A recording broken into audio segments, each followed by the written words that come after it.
Сайн байцгаана хүүхдүүдээ та бүхэндээ өнөөдрийн мэндийг ерөнхий сургуулийн нутгаа улс сургуулийн бие дэвмэн багш Төвшинбаярын гишгт орж та бүхэндээ хүндрүүлэгч ашиглан гэрийн нөхцөлд усны хувцар сав 700-аас 800 г жинтэй усны сав бэлдэх. За эхний дасгал болохоор хүндрүүлэгчээ тохоо гар нуглан хүндрүүлэгчээ бариг зөв хөлнөөс эхэлж 8 тоо дасгална. Хараа. Гэрийн нөхцөлд ашиглах хувцар савд 700-аас 800 г ус хийж, ижижинтэй ус хийж 2 гартаа барина. Эхний дасгалыг хийж үзэгдэе.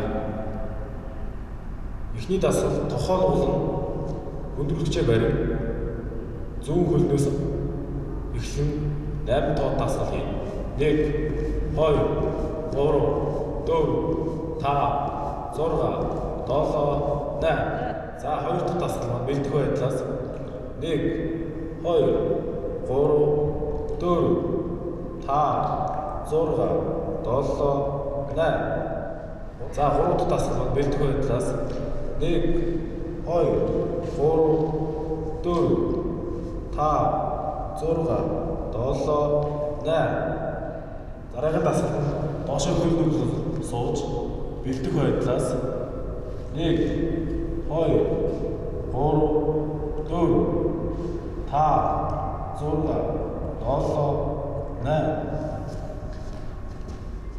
Тав дахь дасгал нь хөлдөг ташаандаа вентилаа аваад баруун дишээ хагас 1 2 3 4 5 6 7 8 хоёр дахьтаа 4 тоо.